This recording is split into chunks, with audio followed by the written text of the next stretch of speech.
Welcome to the You Can Be Unstoppable podcast. My name is Evelina, your host and certified hypnotherapist. In this podcast, I will share with you how to tap into the power of your subconscious mind. I intend to share with you how learning how to use the power of your subconscious mind can help you to create a successful and abundant life with ease, how to connect with yourself while fostering a healthy relationship with your body and mind. Tapping into the power of the subconscious mind will help you to learn how to manage your emotions, become more resilient and present in all of your relationships. Self-love and self-worth are the keys to the kingdom of success and abundance, to happy and healthy life on your terms.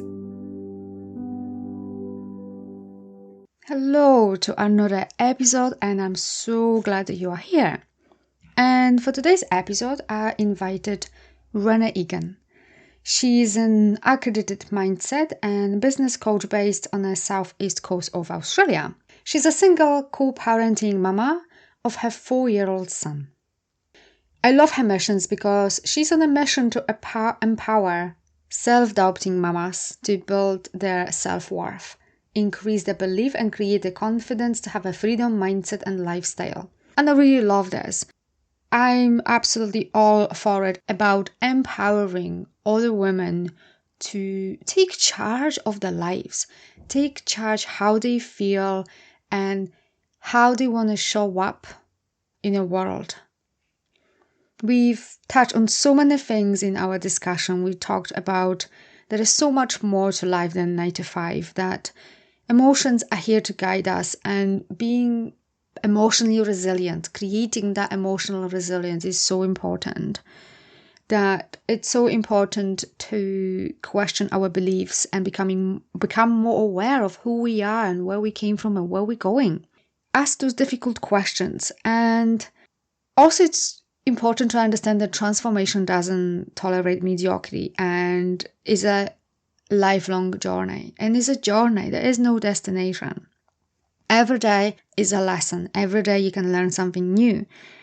And we also talked about self-doubt, confidence, and important aspect of how we are the change. That if you want to see the change in the world, you have to be the change.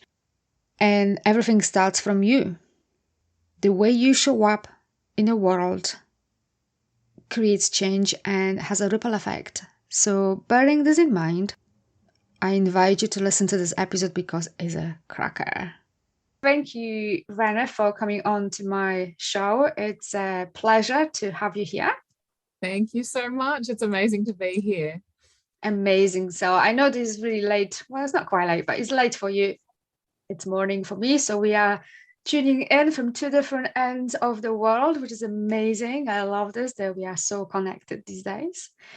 And I want to talk about your journey as an entrepreneur, growth and confidence, and how important is our mindset and anything that we do, really. And especially now with what's going on, it's so important to have our mindset on point, our identity, really.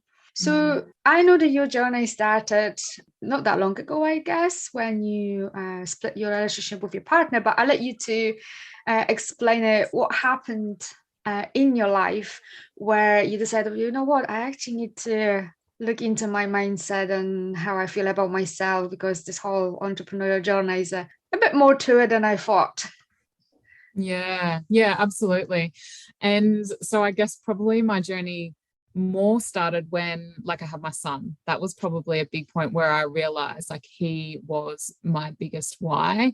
And so becoming a mum, that was when I was I need to do something. I always knew that there was more than the 9 to 5. And so I saw, that step into that online space, into an online business that was going to allow me that freedom and flexibility to work around my son. So I guess that was one of the mindset shifts that happened along my journey. And at that point in time, I was looking into different businesses online, and I started a business online, but that didn't work out. And it was actually probably one of the catalysts for the separation with my partner, that business, on my behalf as well. But there were a few other things that were kind of involved in why we separated. So I guess there was that mindset shift that I knew that I wanted more. I wanted to have that freedom and flexibility. And then when we did separate, and then I was had to cope with co-parenting my son, who was only 2 at the time. That was a big thing for me. So I didn't process my emotions or cope with it well, which kind of led me down a path of alcohol, drinking alcohol to kind of try and mask that. And throughout that process, I came to a point, there's that fork in the road. I feel like there's that point where you're like, okay, I've got to do something now. I need to shift this. It's either keep going down this path or change. And that was a big point for me, where I decided that I needed to change. And so I just started looking online, and I started listening to podcasts, and I found my way to a podcast which was about coaching. And I listened to this podcast, and I was just amazed at the techniques. I started writing down these different techniques. There were NLP techniques, different coaching and mindset techniques, and I started applying them to myself. And that really was just such a big shift for me in terms of my healing journey, and in terms of me being able to kind of transition into that space, into the entrepreneurial world, and to start my online business. Yeah, and it's so important to look honestly at where we are at, because it's so easy to go into this path of, I've got this coping mechanism of whether that is drinking or shopping or avoiding, or because we are so afraid to face those uncomfortable emotions. It's easier to numb them with the coping strategy that we developed. Problem with that is it's a very short-lived solution, because we usually feel a lot worse at the end of it, especially with alcohol. And when you drink and then you sober up and you're like, oh, why did I do it? I should have known better. And then you go back to drinking, trying to numb this, and it just gets worse and worse. Yeah.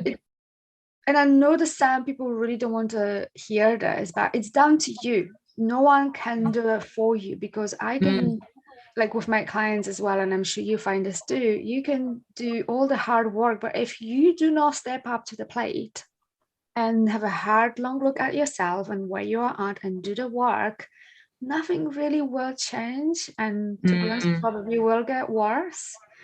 And in the entrepreneurial space, all your weaknesses, if I can call them like this, all those areas where you could do more work, get poked and get flooded to the surface, because entrepreneurial journey is not for everyone. It takes a lot of courage to do something against the grain, do something different. 9 to 5 can be very easy, and it's quite fine for most people. Certainly, I always looked for something more like you have. There's a lot more to life than just 9 to 5. Yeah. And freedom is one of my values. And having your own business. And again, that's kind of a misconception, because you have to put the hard work first before you can have your freedom. Yeah.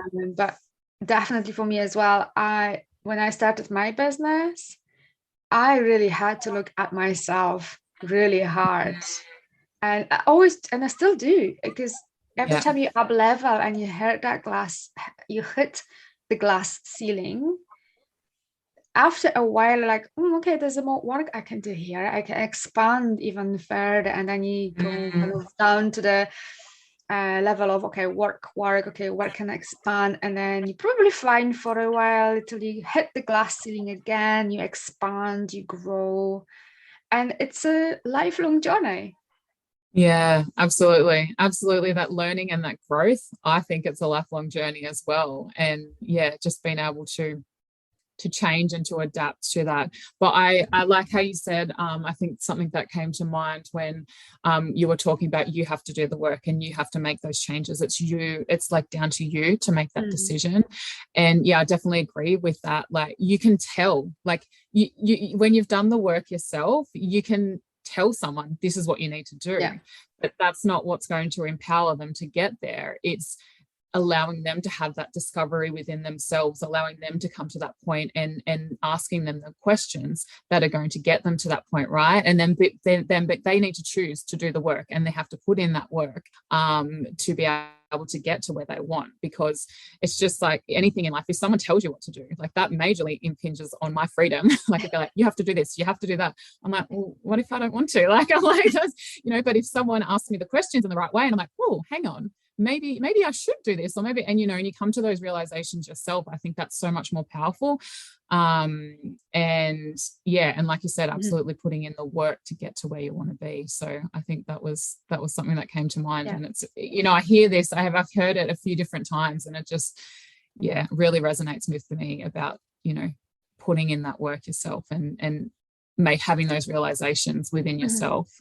It is. And I think I've realized as well at some point that I played the victim more than I would like to admit in the past. And I had a conversation with someone and I said, well, actually, yes, they abused or they hurt in the past. Obviously, this is not your fault. It was their parents or the abuser or whatever happened. However, it's your responsibility to heal it, to do something about it. And that person got really triggered, just like, oh, you can't say this. But at the end of the day, no one else will do the work for you. You actually have to, as unfair as that may sound, unfortunately, it's down to you to do the work to heal it, to move past it, to release it, to let go. Because fostering those unhealthy emotions like anger and frustration and all, like, oh, this is so unfair, and life is unfair, unfortunately, no one will do it for you. You actually have to step up to the plate and do it. And I know that's from myself. The only shame I think I feel is, which it's probably not a good emotion, but actually there's no good or bad emotions. They are there to guide us. So just to clarify that one, is that for most part, all of us hits the bottom before we say, okay, enough is enough. I have to do something about it. It's a shame that we have to go there before we do something about our lives. For the most part, most of us, I know that I had to hit the bottom before I said, okay, I'm tired of my own bullshit and I have to do something about my life. Yeah, absolutely. Yeah, I do think it is a little bit, so I guess it is a little bit, not sad, but yeah, that you have to get to that point for you to either go one way or the other, right? It was like that fork in the road that I talked about before. It's like if I look down my life down here, and it's like, well, do I want to keep drinking? Do I want to keep or do I want to go down this other path? And it is sometimes hitting that, that rock bottom point and going, okay, what do I want? And where do I want to go? And yeah, absolutely agree that sometimes it does come to that. And I guess this is one of the things that like I want to do, is to help people to get to that point before they're there, like to empower them to do the work now before they get to that point. Yeah. And I think that's where understanding how the mind works is really important, because once we realize how the mind works like that, we prefer the familiar and known patterns. We prefer the comfort zone because the mind knows how to navigate. We feel safe and comfortable. This is why we don't tend to like, oh, I'm just going to go rock the boat and, put my life upside down. We're like, oh, this is good. I'm comfortable. Money is flowing. I'm good. I'm happy. it's only when we got that fork on the road and we are faced with the decision and we have to make a decision is when we grow and evolve. So when we understand this, I think it's easier than to ask yourself those hard questions. Okay, do I want to stay here in this, comfortable zone? And my life probably will not change, because life usually doesn't change when we in a comfort zone, because you have to change for your life to change. Or Yeah. are we waiting till we absolutely forced to make a decision? Yeah. Yeah. It's a hard one to do, because I've done this when I made decision to put my life upside down, so to speak, because I was absolutely in a comfortable place, and money was flowing and everything was perfect. And on the surface, someone may say, "Oh, like, well, why are you doing this? Life Yeah. is Yeah. good." Yeah. Like, it's like, yes, however, this is not where I'm going to grow. This is not Yes. where I'm going to continue to Yeah. evolve and expand, because this is a predictable life. I know how to navigate it. I know how to show up. Yeah. I am not going to evolve here. So I did something that for most people would be like, "You're nuts." Yeah. But I'm happy that I did it, and I've done it more than once in my life, and I've always grown and expanded and evolved, and my life was much, much better. You obviously have to get past through the turbulence, if I can say this. There's always a period of like unknown, and you're not sure what's going to happen. Things are kind of putting into place, like the jigsaw puzzles. So you have to obviously go through this period before you go back into this. Okay, I know what's happening here. I'm comfortable. I know what I'm doing. And you're back into this comfort zone, but at a much higher level. Yeah. Yeah. Yeah. Absolutely. Yeah. And that's the part that scares people, right? Is Yes. initially moving through that comfort zone. It's that fear. It's that fear that kind of keeps you stuck, because Yep. you're comfortable in the space Yep. that you're in, and you're like you said, like, why would you change? But I But think, that's a change on your terms, which is much easier to navigate. I think that's what yeah, most people forget. This is a change that you induced and is on your terms, and it's easier to navigate it because you can, to a certain extent, prep yourself. Where the change is imposed by external environment, by the external situation, maybe you've lost a job or whatever is happening, or like you've ended up splitting with your partner or whatever. That's a changes that imposed, and whether you like it or not, you're forced to make decisions. You're forced to face it. yeah, That's yeah, much harder to navigate. yeah, yeah, that's true. Thinking about it absolutely that way, is that when those changes are forced upon you, you have no choice to. It's like, you have to deal with them. You have to work through them. Whereas, like you said, the changes that you've made are changes that you've decided on, and the changes that you want to like shift towards. And there's like that difference in the mindset. Yeah. Yeah, it is. And I don't know about you, but when I started my entrepreneurial journey, I quickly realized I have a lot of work to do around my confidence, my self-worth, self-esteem, the way I saw myself. It was really acutely aware to me how much work I have to do. Yeah.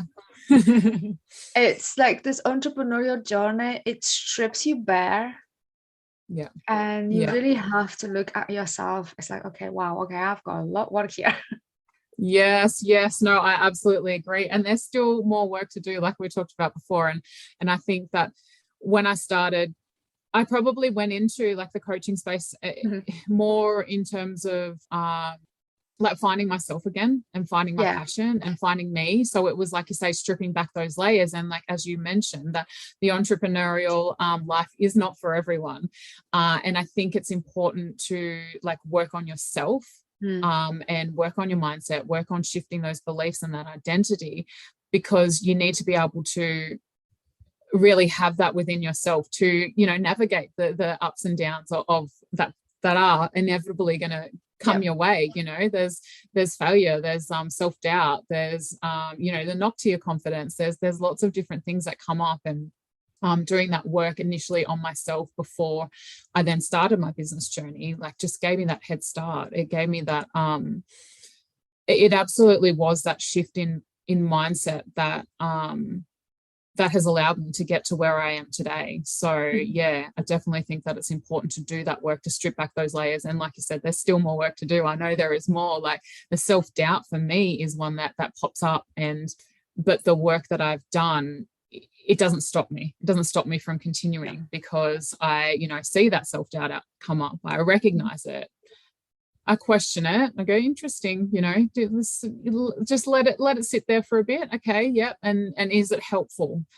It's like, I think self-doubt for me, I listened to a podcast, and it was really good. It was with a lady who, she's a billionaire. She's like got a billionaire company, and she said that self-doubt still comes to her, because what you mentioned before was that, when you're pushing yourself out of that comfort zone, that you're doing new things. There's going to be things that, maybe you don't have the confidence or the belief or that worth within yourself.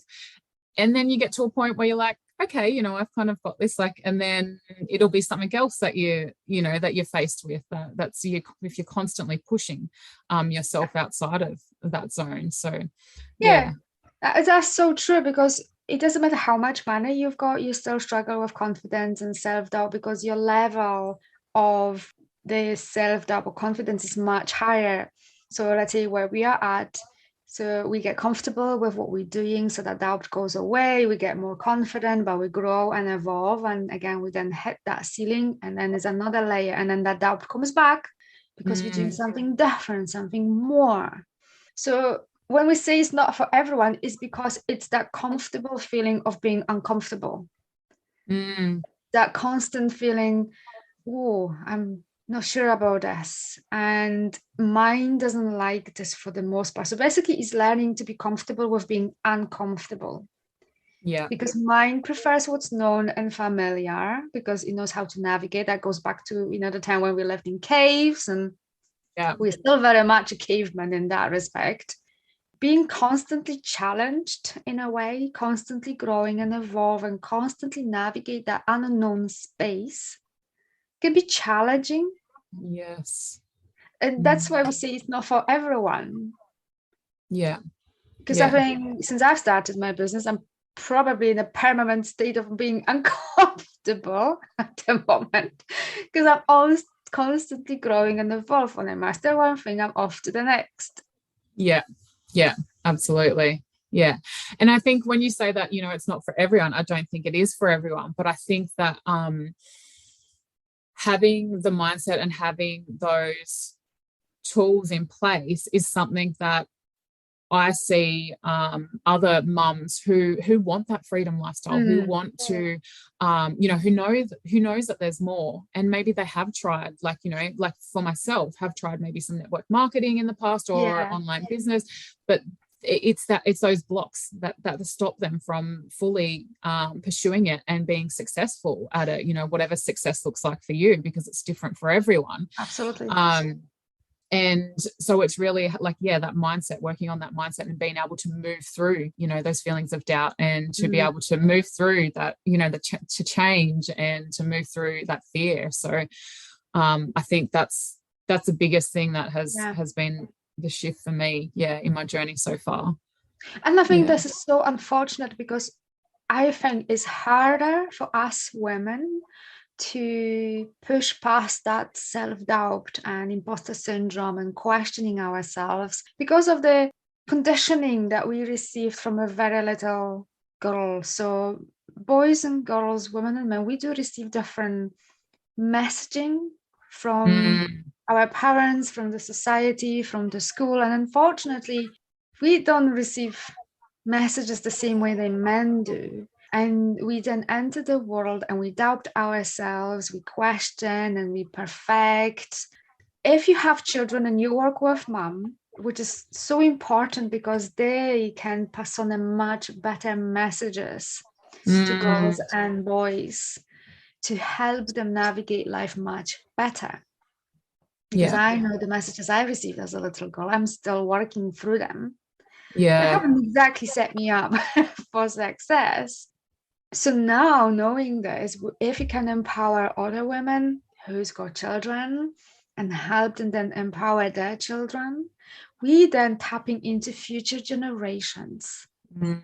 and making their Yeah. life a lot better. We're stopping that messaging, which we don't do it consciously, because for the most part, no one wakes up in the morning and says, I want to screw up my child. We just do the best we can with the resources that we have. Yes, But it's absolutely. so important to become aware of, okay, this is what are my beliefs, my messaging, my habits of thought, and I'm aware of them. So then I do my best so I don't pass them on to my child, because when I work on myself and I do the best to become aware and conscious of where I'm at, then Yeah.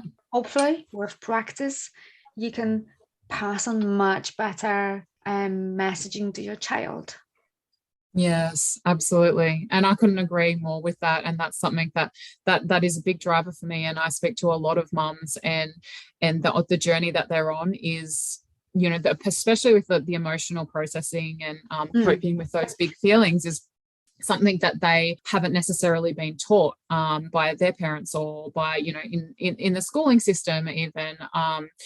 So they recognize that, and then they're working on themselves to be able to, like I am myself, to be able to deal with those emotions, cope with them, and then pass that on along to their children. And I think, yeah, it's beautiful to see, and it's beautiful to be a part of.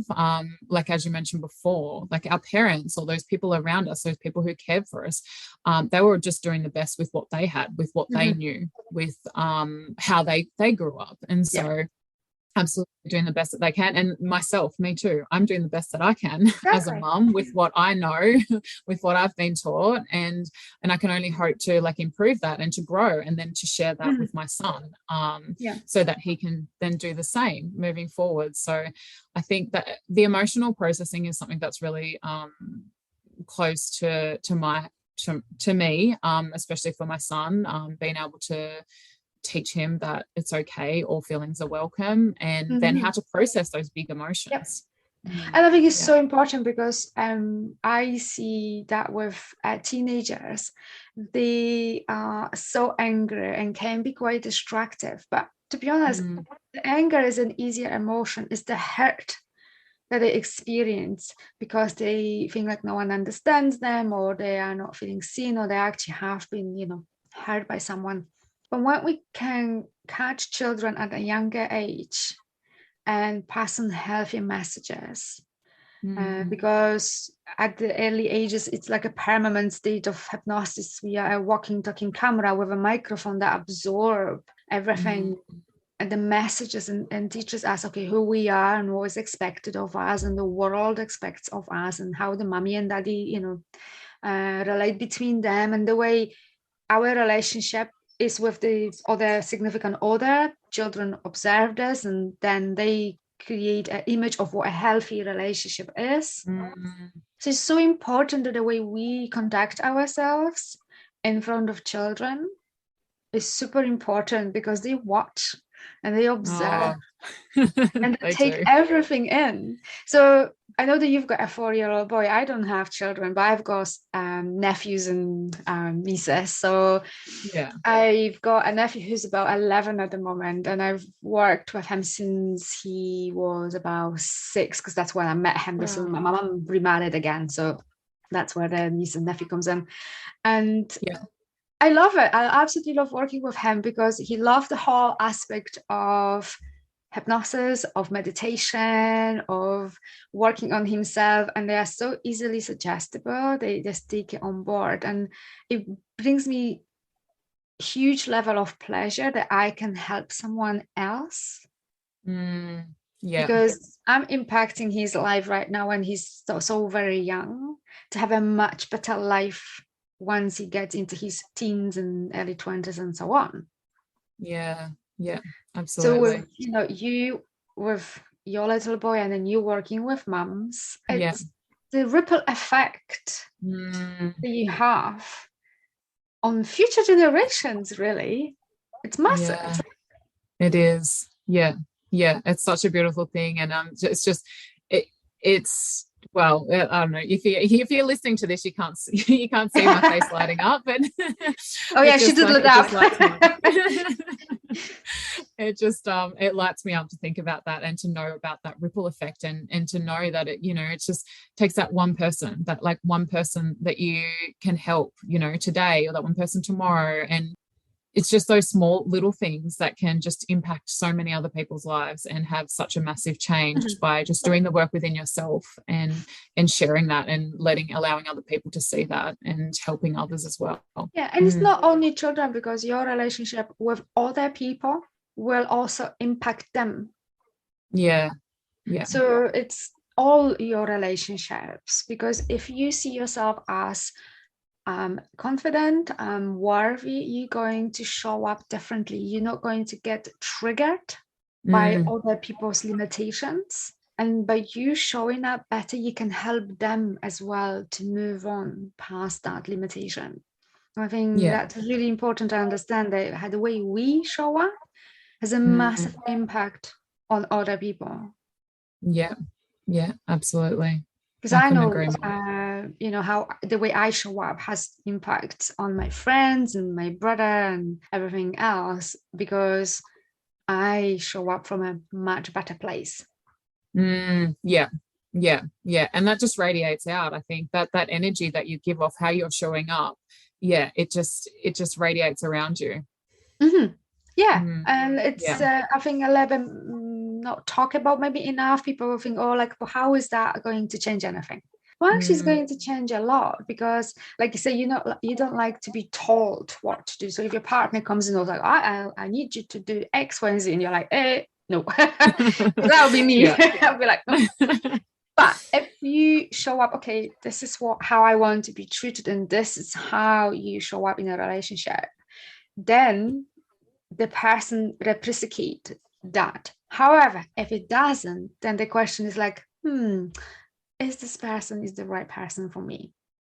Yeah, absolutely. Because if they don't, then it's a deeper question to be asked.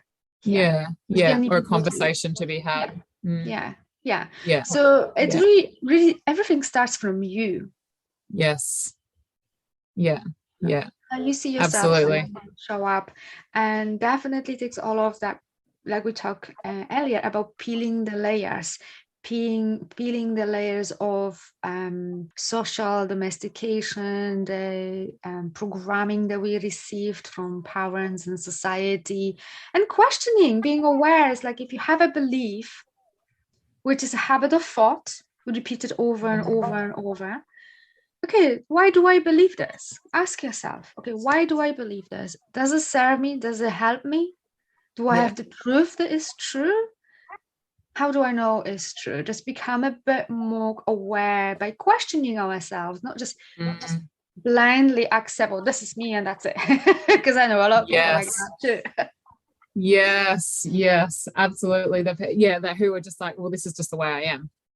Like, full stop, and don't question it. And I think that is important, because those beliefs, like you said, they come from somewhere, right? Where we learn these as we grow up, as through our childhood, through our adolescence, through our teens, through our life, we pick up these beliefs along the way, and then over time, if they've compounded, like, they become our truths. But at any point in time, you can change those. They don't have to be your truths. They're just strongly held opinions, strongly held views, I guess, on different things in our life, different aspects of our life. But we can have the power to shift them. We can have the power to change them. And questioning them, like you said, that's the way to do it, is to question them, to raise awareness around it, and to ask yourself, like, well, is this true for everyone? Or is it even true for me? Like, do I believe in this? And that's important to do, I think. You're never too old to change, because I've heard that as well. When, I don't know if you've got that saying, is, oh, you can't treat all dogs new tricks, which obviously we're not dogs, but you know what I'm saying. It's I've had customers in their 60s, and they made massive transformation, and the way they showed up for themselves, and the way their confidence grew and self-esteem. So you are never too old to change. all it takes is your willingness to do the work and really show up for yourself. Yeah, yeah, absolutely. And with that change, like it's probably going back to what we were mentioning before, but the way that you change the world and the way that you change people around you is by changing yourself. So if you want to, if you want something different, right, something's got to change. Like, if you're not happy with where you're at, if you're not happy where you see your life going, then something needs to change and something within you needs to change. So yeah, just having that awareness around that and being able to know that you can change. But it's important what you said, something within you needs to change, because I see so many people moving to a different job, moving across the state or another country, or leaving relationships and starting another one, only to find themselves to recreate pretty much the same circumstances they were finding themselves in a few months earlier, because they took themselves to a different place or situation or relationship. They haven't changed. They're still the same person with the same limiting beliefs, habits of thought, and way of thinking and being. Changing environment is not enough. I actually need to look, okay, within me, okay, what's going on inside of me, work on this, and then go and change your environment.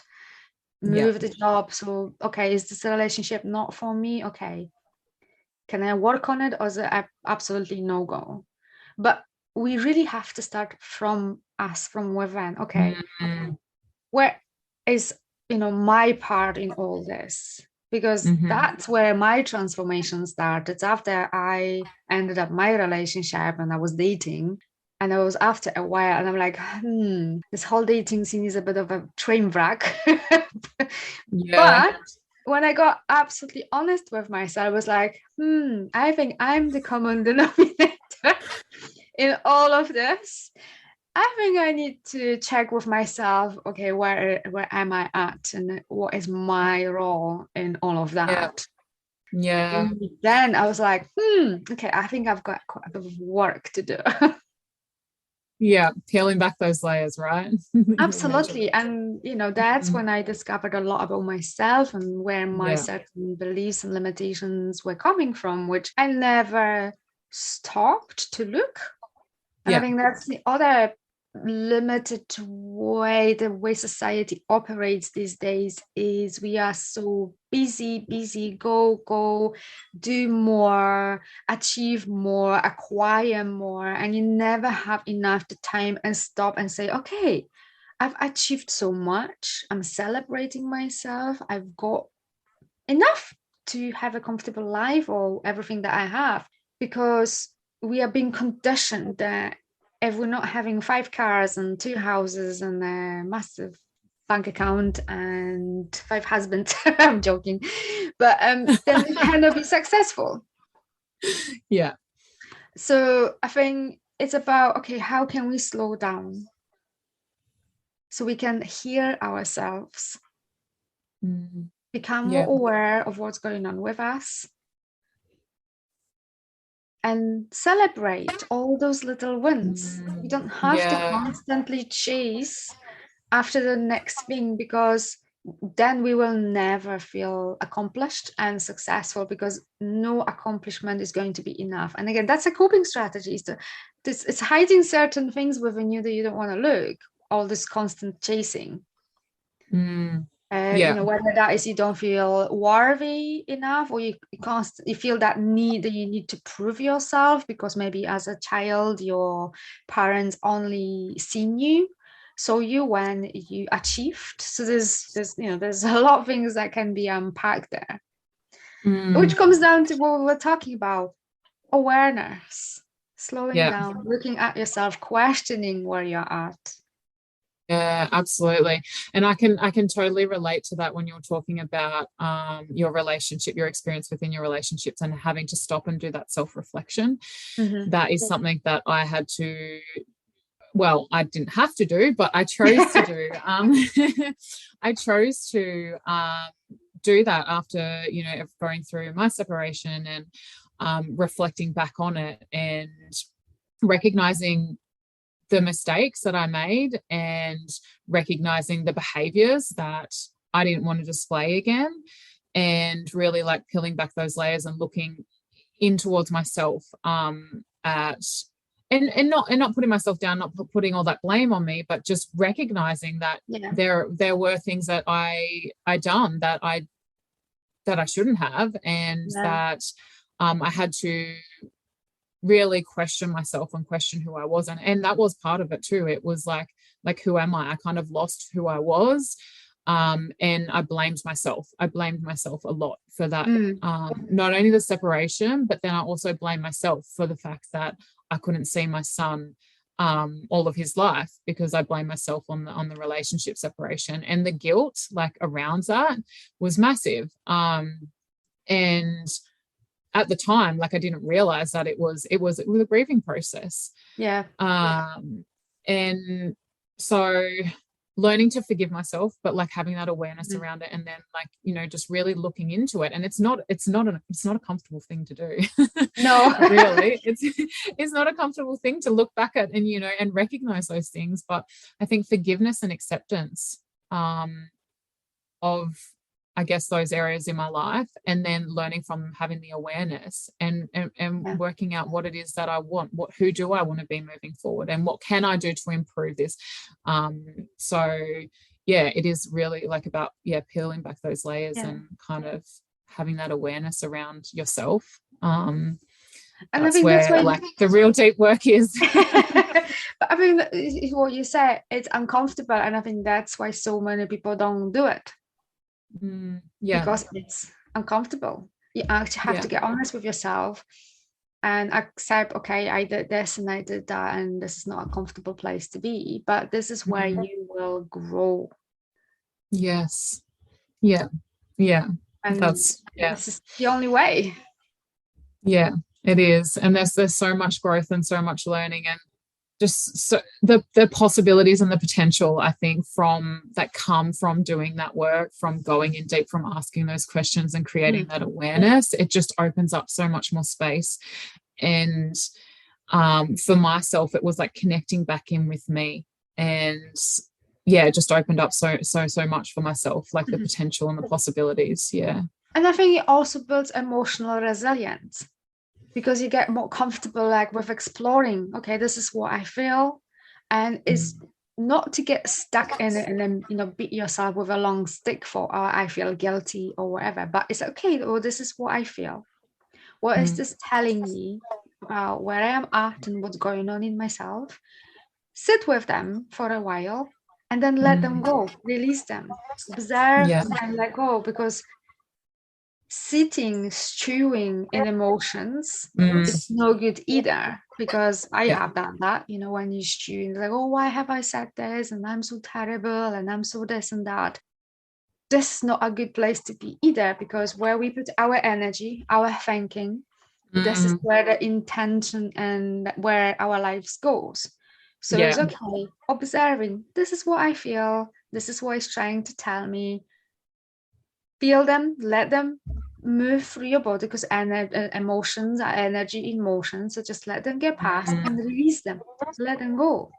And I think that's a hard bit for a lot of people, because I really had to struggle with that one, like letting go. What do you mean? Let go. So I get it. It can be tricky, but it's about practice. It's about practicing. Absolutely. Be open to the process. And see where it is going to take you. Absolutely. That practice and improving, right? And then just knowing that, for me, it's knowing that I am better, I've learnt more, I've grown more, like than the person I was yesterday. You know, it's about just taking those steps to grow and to learn and to improve yourself. Like it's not all going to happen at once, you know, but it's just taking those steps to improve yourself and to move forward. It's a process. All right. Amazing. So I could talk to you forever, but I think we've been having a conversation for quite some time now. So I think that's a good place to stop. And it was a pleasure to talk to you. And before we go, can you tell my audience where they can find you? Yeah, sure. So at the moment, you can just find me on social media. So I'm on Facebook. So it's Renee Eagan, Eagan. And then on Instagram as well. So Renee underscore Eagan underscore mindset coach. So yeah, they can find me there. Mm-hmm. Awesome. Anyway, it was a pleasure to talk to you. I hope that you enjoyed this podcast. And if you are someone who needs help to process some emotions, you feel stuck and frustrated that you can't seem to be able to fix some of your problems, and you indulge in drinking alcohol, shopping, Netflix binging, or procrastination, whatever that is your go-to for hiding from yourself, avoiding your emotions and your feelings, avoiding what is really going on in your life. If you are somewhere in your life when you're like, I don't really like this, but I don't know what to do about this, I don't know how to change, then I'm your person. If self-doubt, lack of trust, confidence problems is something that you can identify with, and if you're having problems with relationships, and I mean all relationships with yourself, with your partner, at work, in your business, in your job, then there is a lot of unpacking that can be done. If you want to know more about what I do, follow me on Instagram at evelina _J_Stableska, and you can find the link in the description of the podcast. Thank you for listening. If you found value in this podcast, I would like to ask you to leave a positive review explaining how this episode helped you to improve your life. I ask you to do this because this will help other people to improve their lives as well. Share and spread the love all around you. Raise your vibrations to improve your life. If you would like more transformational content like this, connect with me on Instagram. You can find a link in the description of this podcast, and I'll see you over in the next episode.